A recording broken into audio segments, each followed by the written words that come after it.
Entonces, estamos grabando para un poco capturar la historia, ¿no? Sí, sí. ¿Historia relevante o historia irrelevante? Bueno, todas las historias son relevantes cuando tú trabajas por la gente. Ojalá y en el mundo todo funcionara de esa manera. Que cuando tú trabajes por la gente, cuando tú realmente hagas algo por alguien, eso sea una historia buena, ¿entiendes? Sea relevante. Pero tú no te pones a pensar a veces, porque yo pienso en esto todo el tiempo, en como que cada persona tiene un trabajo fundamental en el momento en que está vivo.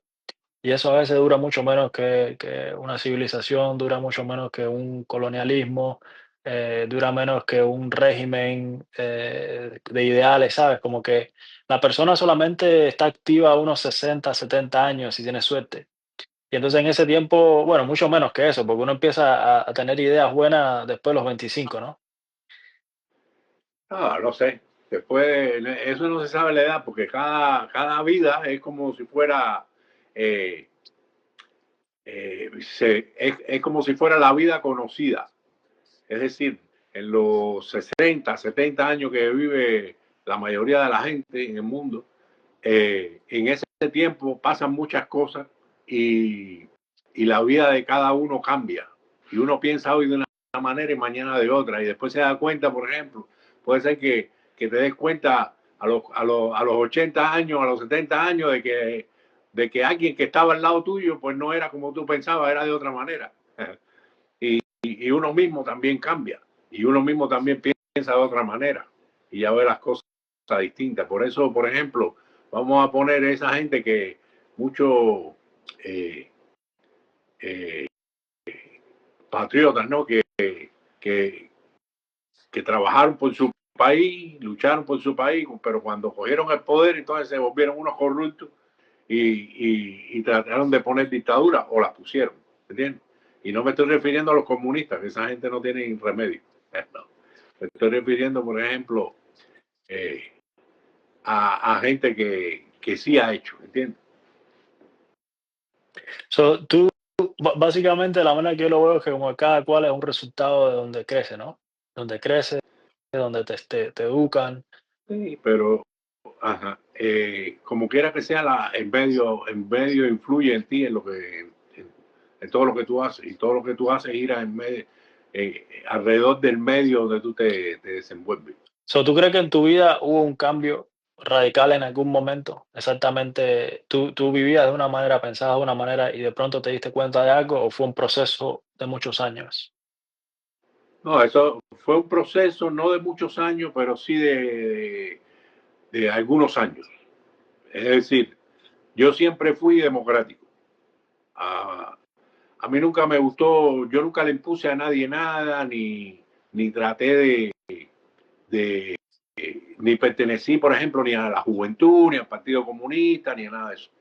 Pero, pero sí creía que la revolución era buena, ¿no? Claro.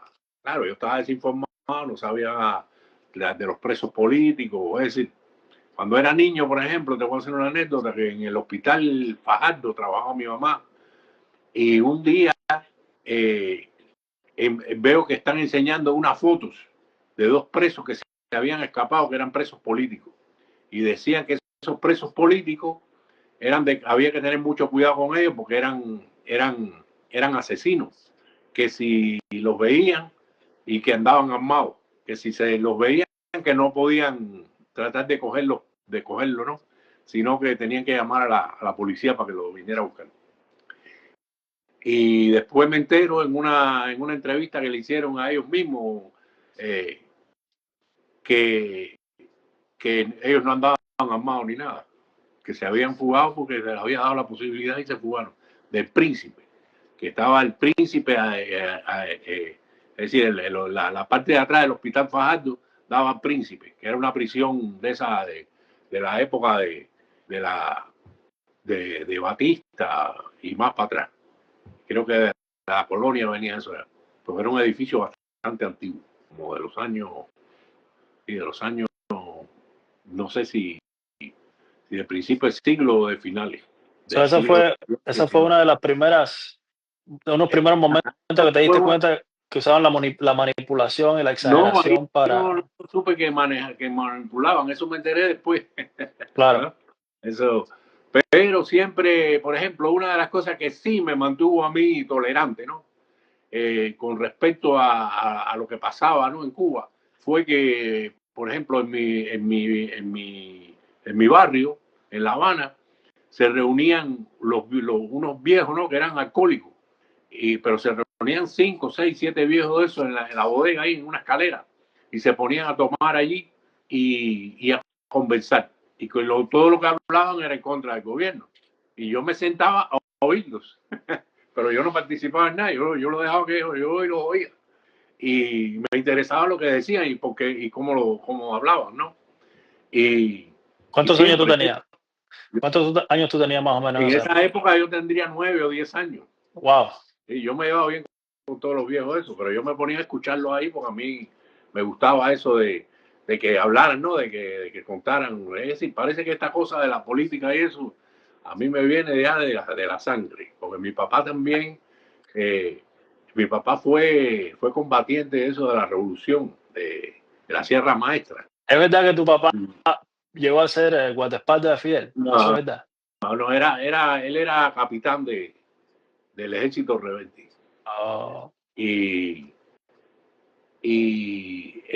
fue jefe del batallón de Managua, del batallón de tanque de Managua, okay, a principio, y, y después se retiró, se quitó eso. Él se retiró completo y se fue para allá, él era un campesino. claro, Cuando terminó la revolución y eso, que vio que no le gustó cosas que hicieron, y cogió y se fue para allá, para Camagüey, y allá vivió en Ciego de Ávila toda su vida. Se murió allá. Se murió a los 47 años de un infarto. Y le mandé una carta a mi hermana diciéndole que estaba desilusionado de la revolución. Pero yo eso no lo sabía. Todo esto uno sabe cosas después a que se vira. claro. Porque en Cuba el miedo que había no hablaba. La gente no te contaba lo que estaba pasando, ¿no? Tenías tú que verlo o que Claro. adivinarlo, ¿no? Y, pero ya en, en el 89, ya ahí sí, ya yo me doy cuenta de que aquello no servía, que la revolución, eso era una mentira, porque Fidel Castro no quiso transar con los americanos, no quiso abrir a Cuba a elecciones libres y, y democratizar a Cuba.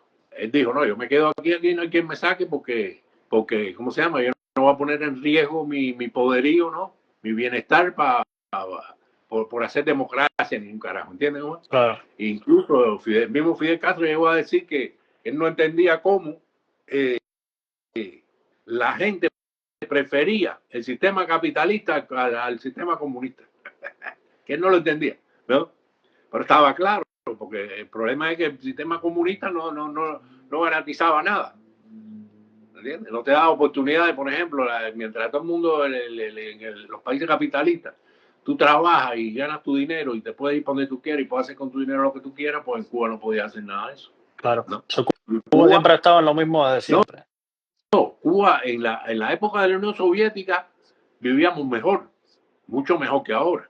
Claro, Cuando, después que se acabó la Unión Soviética fue que aquello se desbarató, pero el problema es que cuando la Unión Soviética no se producía nada en Cuba, un poco de azúcar era lo único que se producía, entonces se mandaba el azúcar para la Unión Soviética y la Unión Soviética le mandaba todo el petróleo que querían, cuando claro. fue de descalabro, porque el problema es que Cuba no había nada, Sí. todo eso de los hoteles y todas esas cosas empezó en el 80, y Mm. los hoteles no eran para turistas americanos, ni para turistas españoles, ni nada de eso.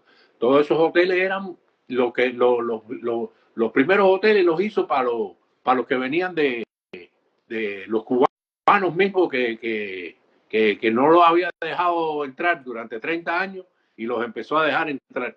Mm. Eh, So, Después de 30 años, pues entonces empezó a permitir que los cubanos pudieran venir, pero le hizo hoteles para cobrarle estancia obligatoria a la gente en esos hoteles, que fue el Hotel Tritón en Miramar y eso. Y a partir de ahí, de que la Unión Soviética se cayó, fue que empezó la hambruna y que no había nada. Las vacas se empezaron a morir por miles, porque las vacas, eso es otra historia. Sí. Pero las vacas se empezaron a morir por miles, se acabó la producción avícola, todo se acabó. Y fue precisamente porque ellos no tenían para pagar lo que necesitaban, el petróleo que necesitaban para que Cuba siguiera moviéndose. ¿En qué año exactamente tú te mudaste para la Isla de la Juventud? Yo en la isla, bueno, yo siempre viví entre la isla y La Habana, pero yo a la isla me fui en el 87 más o menos, en el año 87, 88 creo que fue, 88. Pero siempre viví entre la isla, no, en el 88 no, fue en el 86. Porque ya llevaba unos años con tu mamá cuando fui para la isla. Claro. Pero en esa época que yo fui para la isla, todavía Cuba era con lo que te digo, el petróleo de la Unión Soviética, pero nosotros no producíamos nada. Unos plátanos y todo eso, y todo lo que producía Cuba era gracias al petróleo que le mandaba la Unión Soviética, ¿no? Pero era regalado el petróleo. Pero Cuba, si por ejemplo el gobierno, ¿no? El régimen cubano se hubiera dedicado a hacer hoteles en toda Cuba, a traer el turismo a los hoteles, a dar un buen servicio, a todo eso, aparte de lo de la Unión Soviética, pues Cuba, cuando se cayó la Unión Soviética, Cuba hubiera sido otra cosa. Pero Claro. el problema es que si hacía un hotel, se mojaba por todas partes. Sí. Porque había una ineficiencia tremenda, porque desde el principio, cuando el Fidel cogió el poder, acabó con toda la propiedad privada. Claro. Si la gente no tiene sentido de pertenencia y la gente no hace las cosas bien. Imagínate si ahora mismo aquí en Estados Unidos le dicen a la gente, oye, esa casa no la pagues más, esa casa es tuya, Claro. la regalo. ¿Me entiendes? El barrio completo se va a la mierda. Todo el mundo se pone contento, ¿no? Porque te están regalando una casa. Sí. Pero el problema es que después no hay nada con qué mantener esta casa. Sí. ¿Me entiendes? ¿Por qué? Porque como lo mismo hicieron, a ti te regalaron la casa, pero le quitaron la fábrica de cemento a Perico. Claro. ¿Me entiendes? Y entonces a Juan le quitaron la fábrica de ladrillo, y al otro le quitaron la fábrica de madera, y al otro, entonces todo eso se lo cogía el gobierno, pero el gobierno, que es tan ineficiente, Claro. pues nada de eso se produjo, nada. Y entonces Claro. tu casa se empezó a caer y tú no tenías cómo repasarla. Sí. Sí, no, eso es lo que pasa mira, la Habana Vieja es patrimonio mundial de la UNESCO, ¿no? No se dice así, pero más o menos. Y patrimonio cultural de la UNESCO, creo que se dice. Pero bueno, allí la Habana Vieja se estaba cayendo, se ha caído en pedazos. Ya la Habana Vieja prácticamente no existe. entonces, después de tú haber, estás viendo toda la decadencia de Cuba, el sistema, la gente, las casas, no teniendo posibilidad de reconstruirte, tú eventualmente decidiste y te contactaron o tú contactaste a alguien para ser periodista. ¿Cómo fue que eso sucedió? Yo había estado pensando mucho cómo hacerle oposición al gobierno, ¿no? ¿Desde qué Y edad? desde el año 89. No, sí, del año 80, el 89, y fue cuando fue Gorbachev. Desde el año 89 yo empecé ya a pensar de otra manera, pero también tenía miedo, como todos los cubanos que tienen miedo. Claro. Todavía tienen miedo, a pesar de que no tienen ya ni que comer, pero tienen miedo. El Sí. miedo es más poderoso que el hambre. Sí. ¿No? Sí. Y en esa época yo veo a uno que se llama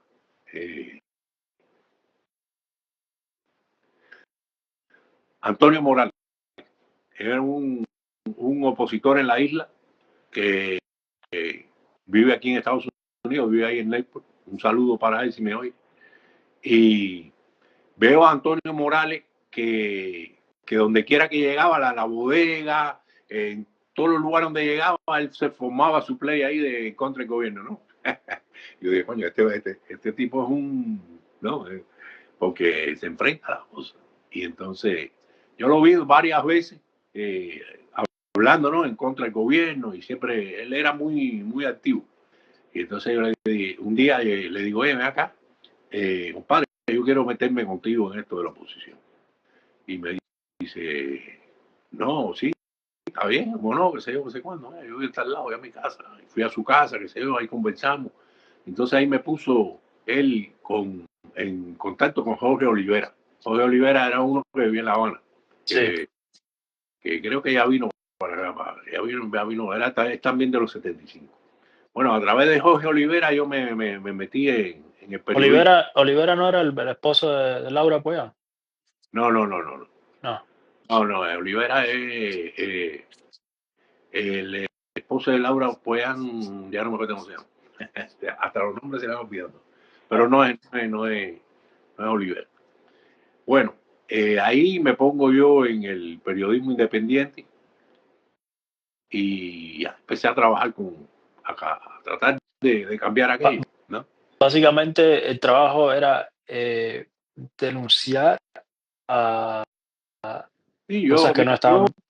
yo te voy a decir una cosa que esto le va a servir mucho a cualquiera en Cuba que quiera hacer oposición. Yo nunca me hice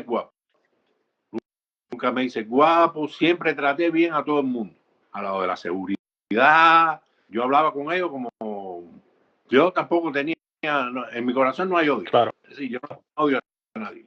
Yo sí quería cambiar aquello, pero yo quería cambiarlo con todo el mundo, ¿me entiendes? Incluyendo a esa gente de la seguridad del Estado y a todo el mundo. claro. Yo no quiero fusilar a nadie cuando Cuba se caiga, Vale, ¿entiendes? Yo lo que quisiera es que se reconstruyera y que todo el mundo viviera mejor y que tuviéramos más oportunidades. Eso es lo que yo quisiera. Y yo lo que hice fue que yo, ya te digo, hablaba con ellos. Y yo les decía lo que había que decir, yo se lo decía. Yo hablaba claramente, pues imagínate que el jefe de la celda de Camagüey, de la prisión de Kilo 8, que ahí en esa prisión le dice se me perdió la llave y según la gente es la peor de Cuba. Y el jefe de esa celda, de la celda, del área de la celda, me dijo una vez, oye Fabio, yo te admiro a ti. claro, ¿Eh? claro. Para mantener, ¿Cómo un tipo de eso te va a decir eso? ¿Entiendes?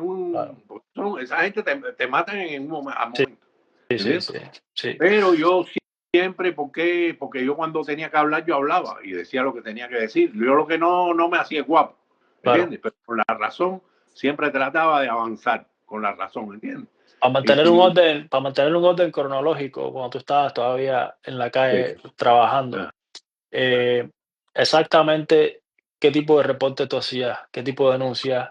Tú ibas a las oficinas de ellos y les hablabas a ellos te venían a ver a ti, tú le hablabas a ellos. ¿Qué realmente tú hacías? ahí había de todo. Por ejemplo, yo tenía la fuente, eran muchas. Tenía, por ejemplo, una mujer en la funeraria que me decía, mira, a este le reportaron que se murió de esto, pero no se murió de esto, se murió de esto, ¿no? Y todas las mentiras que meten. Tenía gente también, médicos, que me informaban de cosas que pasaban. Y yo también iba, por ejemplo, cuando si había un ciclón, iba a la granja pecuaria. Si había un incendio, iba a los bomberos, ¿no? Y allí casi, al principio sacaba información de todas partes, pero ya después la seguridad ¿Se dio vio que yo cuenta? estaba metido en eso y el ejemplo empezó a decir a este ¿entiendes? Claro. Pusieron una foto mía en el aeropuerto diciendo se busca. Sí, Sí, en el aeropuerto de la isla pusieron una foto mía diciendo se busca, coño. ¿no? Eso era para ¿cómo se Sí, llama? para crear ese El temor, ¿no? estado ese de que, oye, este tipo es un peligroso, ¿entiendes? Claro, claro, No, claro, pero tú sabes, todos los que dirigentes en Cuba son del partido. claro. Y entonces esa gente es fácil decirle, oye, mira, esto es lo que estaba pasando aquí es mira esta foto, míralo aquí. A este no le hablen. Cuando él ven aquí, lo despachan. Le dicen que no hay nada, que todo está bien, que todo es perfecto y que Sí, la revolución es una maravilla y dale que se vaya. sí. ¿Entienden? Entonces, una vez que tú encontrabas una O nos llaman a noticia, nosotros.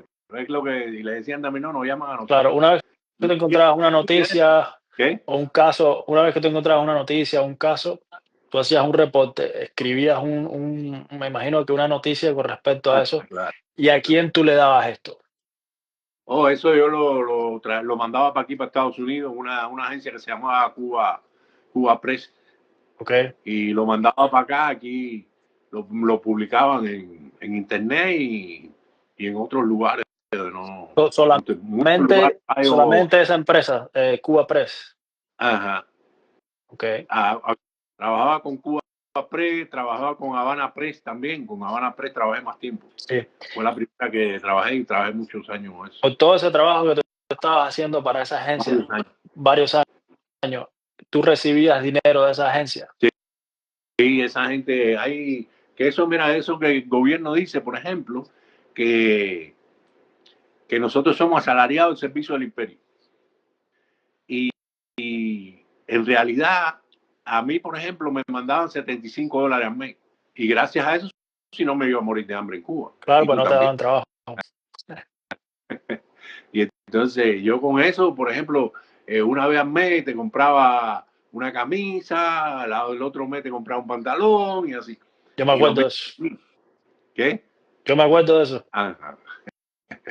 Si tú te acuerdas, pues yo mismo te mandaba y te decía, ve y busca un par de zapatos que valga tanto. Busca un Sí. No, pantalón que valga.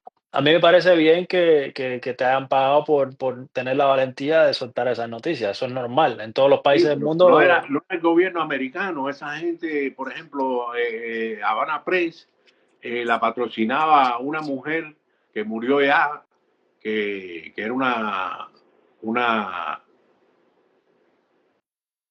una señora, ella, una patriota.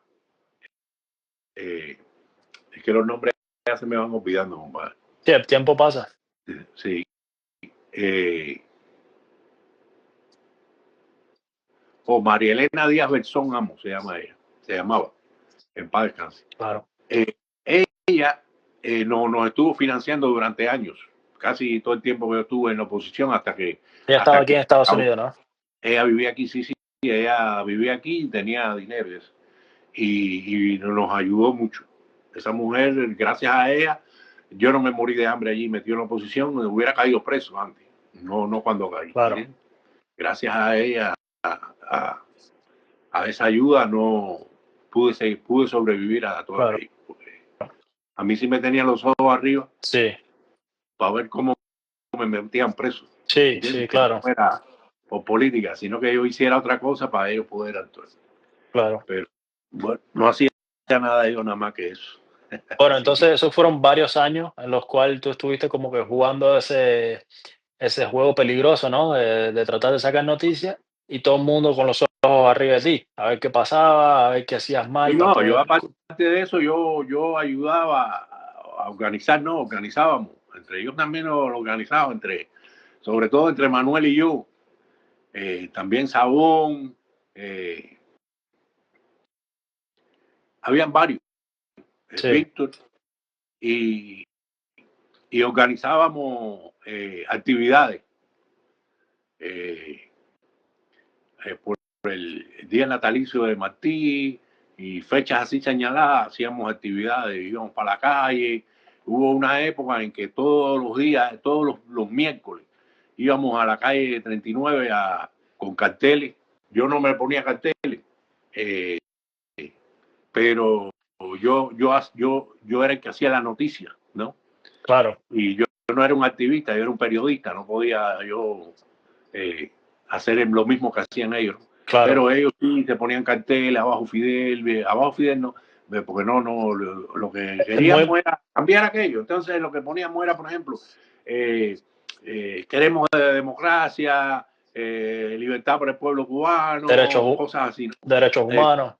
Exacto, viva los derechos humanos, carteles de eso. Entonces esos carteles, después cuando terminábamos ya de caminar por todo 39, los enganchábamos en lugares, ¿no? En los postes, en cualquier lado. Y iban ellos repartiendo la Declaración Universal de los Derechos Humanos. Iba tirando fotos y eso, que era lo que cuando tenía cámara, porque muchas veces no tuve ni cámara. Pero bueno, ya después cuando terminábamos yo hacía mis noticias, qué sé yo, y las mandábamos, y la mandaba para acá, para Estados Unidos. Eso fue una de las cosas que, bueno, esa fue lo que hizo que ellos me metieran preso. Claro. Que ya estábamos, la gente, todo el mundo nos conocía. Estábamos siempre en la calle con carteles y repartiendo esto, declaraciones de esa foto que Manuel te mandó hace poco, es una foto frente a la casa. Sí. Que en el aniversario de los derechos humanos. Y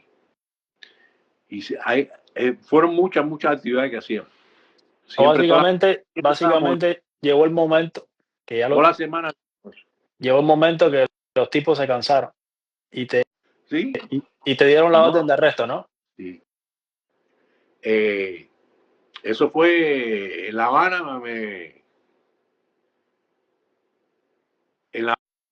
Yo fui a La Habana engañado por uno de la seguridad, que yo le había mandado unas cuantas noticias y me tuvo caminando toda La Habana esa noche, y que me iba a pagar un dinero por las noticias que yo había mandado, que las iba a publicar en no sé dónde, que no sé quién, no sé cuándo. Y el problema es que el tipo de la seguridad después se reveló en esos mismos días que era David Orrio, se llamaba. Ok. La misma mujer de él me dijo, oye, la mujer vive en España ahora, ya no están juntos. Pero ella me dijo, oye, ten cuidado, no le des más nada. Yo le dije, no, le traigo una noticia aquí, me dijo, no le des más noticias. Sí. Digo, Tú estabas en La Habana cuando te cogieron preso, ¿no? Sí, en La Habana. En casa de tu hermano. En casa de Eduardo, sí. ¿Cuántos policías llegaron? En Buenavista estaba yo. No, allí llegaron dos agentes de la seguridad del Estado. Allí no podía yo, porque yo cuando ellos me iban a detener, yo siempre me tiraba en el piso y empezaba a gritar, libertad, libertad, libertad. Y entonces por eso ya ellos a mí ni me detenían. Claro. Ese día estaba en casa de Eduardo, yo no podía hacer eso allí, ¿entiendes? Porque estaba en casa de mi hermano, ¿entiendes? Y era una falta de respeto, ¿no? Que yo me pusiera a hacer esas cosas. Y eso fue lo que yo entendí, ¿no? Claro. Y ya. Y entonces ellos me dijeron, no, mira, hace falta que nos acompañe. El señor dice, bueno, yo, no hay problema. Vamos de Ricky. Y me llevaron por una estación de policía. En una estación de policía, unos calabozos que no tienen luces ni nada. Unos colchones de plátano, eso, de saco de nylon, de eso que hay, sí. con hoja de plátano. Y no hay luz, allí no hay luz, es todo oscuro. O sea, había un preso allí, en los calabozos eso había un solo preso. Y a mí que me llevaron para ahí. Y me dijo, no, ¿por qué tú estás aquí? Le dije por qué estaba. Y me dijo, oh, si no te llevan para Villa Marista no hay problema. Me dijo, pero a los 5 minutos me vinieron y me buscaron y me llevaron para Villa Marista. Fíjate, si yo la estaba pasando mal en Cuba en ese momento, que cuando a mí me llevaron para Villa Marista, yo dije, hace falta que me dejen aquí por lo menos 15 días. Porque me tenían todos los caminos, me los tenían cerrados. Era demasiado, estaba desesperado, no había dinero, no tenía nada. Y la gente me ayudaba. Sí. Alguna gente que están en Cuba todavía. Claro. Picho, el ponchero. Ajá, Picho, por ejemplo, me ayudaba. A Picho cuando caí preso le debía 400 pesos. Pero me ayudaban otra gente que también están en Cuba, que no los voy a mencionar por eso, porque están en Cuba. Yo te endeudé también mucho con Picho porque me cogió mucho ponche y yo le dije, bueno, mi papá ya te paga. Es una gran persona, el Picho. Oye, Entonces, de Y Villamarista, qué cosa es Villamarista para los que no saben? Villamarista es cuartel general de la seguridad del Estado en Cuba. Ahí en Villamarista llegué allí y me quité toda la ropa, me quedé en calzoncillo y me metieron para la celda. Me quité la ropa en señal de protesta. Claro. Y ahí en Villamarista creo que estuve como 20 días, creo. Ayer me declaré en huelga de hambre, ahí estuve 7 días en huelga de hambre. Y a los 7 días me dijeron, no, dale, que te vas para la isla. ¿Qué quiere decir una huelga de hambre? Una huelga de hambre, papi, Que, exactamente. que no comía. Toda la comida que ellos Nada de te comida. daban, tú se la tirabas para atrás. La comida que ellos me traían, yo la dejaba ahí, no me la comía, ellos se la llevaban. Así estuve 7 días sin comer ni tomando agua nada más. Yo siempre tomé agua. Siempre, todas las huelgas de hambre, la gente dice, no, que si eso no es huelga de hambre, que si es un ayuno, que si esto, que si aquello. Oye, no comer durante todo el día Sí. es algo, Tú es te, algo serio, tú te das ¿no? cuenta que cuando tú tomabas esa posición de rebeldía y de decir, mira, yo no voy a comer, tú te dabas cuenta que eso impactaba directamente a los guardias que te estaban sirviendo la comida después de 3, 4 días, decían como que se preocupaban. ¿Tú sentías que ellos se preocupaban o no? No, ellos lo que les interesaba, porque mira, no, en Cuba, que uno sepa así directamente, ¿no? Eh, murió eh, han muerto cubanos como Zapata, por ejemplo, Orlando Zapata Tamayo, Ya, que yo lo conocí también, y en la celda de Guanajay. Él murió de hambre y lo dejaron morirse de hambre. A Pedro Luis Boitel también. sí, Pedro sí. Luis Boitel fue de los años 60 por allá y, y lo dejaron morirse de hambre también. So, si hay una Cuando posibilidad que te puedas morir de gente, hambre. ese tipo de gente, como por ejemplo Zapata Tamayo, esa gente eran una intransigencia increíble, ¿entiendes? Es decir, ellos decían, esto es así, y no cedían en nada, no sé. Por ejemplo, esa gente, yo admiraba a Zapata. Para mí Zapata es un superhombre, Claro, ¿entiendes? claro, Igual que José Daniel. sí, Esa gente, pues, oye, para hacer eso que ellos hacen, de esa manera que lo hacen, porque yo creo que es la única manera que esa gente sí. A mí, por ejemplo, me dijeron, oye, mira, que para Estados Unidos, y yo pensé en mi familia, ¿no? Y sí, dije, no, está bien, ¿entiendes? Pero es claro, que esa gente quieren un cambio, ¿entiendes? Es decir, ellos no lo ven como uno, ¿no? No sé. claro. Eso es No, una no, cosa cada que yo cual con siempre he tenido en la cabeza, porque un nivel de por intensidad ejemplo, diferente. yo no quería irme de Cuba tampoco. Yo quería cambiar aquello, ¿entiendes? Yo quería hacer todo lo que pudiera por cambiar aquello. Pero ya yo estaba medio quemado, Sí, ¿no? Cuando yo caí preso, antes de caer preso, yo siempre quise tiempo para leer libros que había leído y otros que quería leer y no tenía tiempo. Y después que yo leía mucho, yo leía 2 libros toda la semana hasta que caí preso, desde los 13 años casi. Pero ya cuando voy a la prisión, empecé a leer y a leer y a leer y a leer, pero ya llegó el momento que ya yo no quería saber nada de libros, yo no quería leer ni un libro, ¿no? claro, Y, y, llegué aquí, he leído 2 o 3 libros, creo. sí. ¿No? Bueno, para continuar con la historia, 20 Ajá, días en Villamarista y te dijeron: "Te vas a ir para la isla". ajá. Ahí me llevaron para la isla y allá en la isla primero me tuvieron igual que la policía, me llevaron por una estación de policía. Para la estación de policía y me tuvieron eh, en la estación de policía, no sé, una semana, no me acuerdo. Ahí fue donde Y yo de te ahí vi me llevaron ahí fue donde yo te vi por primera vez, ¿no? yo creo, sí. Sí, Y de ahí me llevaron ahí eso igual, no había luz, no había electricidad, ahí no limpiaban, la celda eso no la limpiaban ni nada, eso era cemento ahí como quiera. Habían dos literas que, bueno, una litera que eran dos planchas de cemento empotrar en la pared. Esa era la litera, ¿no? Yo creo que ese día fue el primer día que yo Y los sentí. colchones eran de hoja de plátano también. Ese día, el primer día que yo te vi cuando te llevaron a la isla, fue la primera vez yo creo que yo sentí una mezcla entre rabia, eh, enojo y confusión, porque nosotros te vimos y tú saliste con tu camisa blanca, ¿te acuerdas? Que no te ponías la ropa de preso, Ajá, con tu pitusa y tu pullover blanco y tal. ajá. Y lo que pasa es que después de las 2 horas que pasaron rápido, el tipo vino, te puso la esposa y te llevó.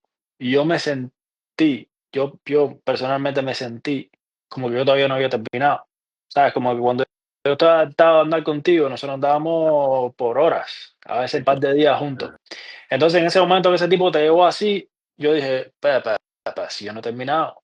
Como yo digo: "¿Quién eres tú para llevarte a mi papá si yo todavía estoy hablando con mi papá?". Eso fue lo que yo sentí, fíjate. Yo sé, en ese momento ya ahí yo tuve que darme cuenta de que la cosa era seria, ¿viste? 13 años, Ajá, 14 todavía. 13.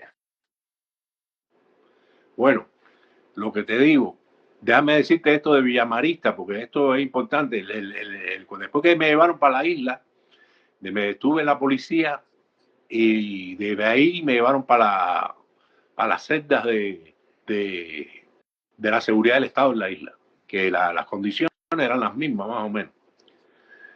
Y lo que ahí no había colchón de hojas de plátano, pero los colchones no me acuerdo si era colchón o no había colchón, yo no me acuerdo ya. Bueno, el asunto es que de ahí fuimos al juicio. Ya yo sabía que yo estaba sentenciado y cuánto me iban a echar. ¿Cómo ¿No? así? Sí, sí. Cuando ahí la petición fiscal me llegó a la isla, con los 20 años, ¿no? Pero ya yo sabía que me iban a echar 20 años, porque el Villamarista llegó un hombre allí, un capitán, y me empezó, me sacó para una oficina, empezó a hablar conmigo, y me dijo: no, Fabio, tú sabes que por esto te podemos echar 20 años. Y le digo: no, 20 no, 50. Pon 50 ahí. Y después que le empezó a escribir, ¿no? Y le digo: no, pon 50. Y dice: no, 50 no, 20 está bien. Y le digo: no, 20 no, 50, pon 50. Que de todas maneras la mierda esta no dura más de 50. Claro. Le digo. Y me dice: no, Fabio, esto todavía aguanta 10. Mm. Quiere decir que yo calculé una cantidad de años que iba a durar, ¿no? Pero fíjate que él también estaba esperando que eso se cayera a 10 años. Él le echó 10 años, ¿no? Y al final me echaron 20 años. Cuando fuimos a juicio, todo eso fue un paripé. En el juicio, yo esperé que hablaran con paciencia. Yo dije: voy a tener paciencia y esperar a que ellos hablen para cuando me toque a mí, ¿no? Porque supuestamente yo iba a tener el derecho de hablar, ¿no? Y Ajá. cuando me toque a mí, entonces yo digo lo que tenga que decir ahí. Y cuando me dejaron hablar, pues hablé dos palabras. Hablé dos palabras y me cogieron y me sacaron de ahí arrastrado ahí con todos los guardias. ¿No? Ya, Ya se acabó el juicio. sí. ¿Qué te dejaron decir? Yo le dije a él a ellos, por ejemplo, que yo empecé, ¿no? Yo traté, yo lo que hice, lo que quería hacer, ¿no? Era tratar de ir de lo simple a lo profundo. Y entonces yo empecé diciendo, por ejemplo, que todo el mundo sabía que Cuba necesitaba un cambio, ¿entiendes? Y que Cuba se había metido en lugares que no tenía que meterse, como por ejemplo en la guerra de Angola, Claro. donde Cuba no hacía nada allí, que llevó jóvenes allí a que se murieran, Sí. ¿entiendes? Impunemente, porque Cuba no tenía que haber hecho eso, porque ellos no tenían nada que ver en ese. Sí, al final uno sabe que fueron los rusos los que necesitaban a un frente en ese No, lado del mundo. Cuba, Fidel Castro tenía la ambición esa de ser un gran líder universal, qué sé yo. Ya. Y entonces Fidel Castro ponía a los hombres y la Unión Soviética ponía las armas. Claro. ¿Bien? Pero eso era un gasto inmenso para la Unión Soviética. Claro. Al final se cayó. Sí. Porque abastecer un ejército, por ejemplo, en Angola llegaron a ver 60.000 hombres. ¿Entiendes? Y mantener un ejército de esa, pero no solo en Angola, había gente en Etiopía, Sí. había gente en el Congo y había gente en todos lados. Claro. Eh, Bueno, entonces para y llevarte de vuelta a Villamarista, el tipo te dijo que la cosa duraba 10 años, de ahí te mandaron para la isla. Cuando llegaste a la isla, que estaba tu familia en la isla, ¿no? ajá, Tú estabas como que contento de que los podías ver. ¿Cómo te sentiste cuando te llevaron para la isla? ¿O creíste que ibas a estar en la isla? ¿Dónde tú creíste que ibas a estar preso? Ya yo sabiendo estaba más o menos. indignado. Yo no sabía yo sabía que yo estaba indignado. Lo que más yo sentía era indignación, ¿entiendes? Eso era un abuso, meter a una gente presa nada más porque dijera lo que pensaba. Claro, Porque yo nunca me metí ni con la gente del ejército, yo nunca hablé del ejército ni nada de eso, ¿entiendes? Para que no me pudieran acusar de nada y entonces ver que me condenaban a 20 años por decir lo que yo pensaba, porque en realidad fue por eso. Me estaban echando 20 años por lo que yo pensaba, porque yo no pensaba igual que ellos, porque no me daba la gana, ¿entiendes? claro, Porque ellos son unos criminales, ¿entiendes? Mira ahora como tienen todavía después de tantos años, de 20 años que pasó eso, hace 20 años de 21 años ya, sí, casi, ¿no? 21 años. Después de 21 años todavía la gente está peor que nunca ahora. Fíjate si son criminales, ¿entiendes? Todo porque ellos viven como reyes, ¿no? Porque esa gente, bueno, mira cómo tienen a lo que pasó con esa muchacha, la actriz, que está paseando con el hijo de Díaz-Canel.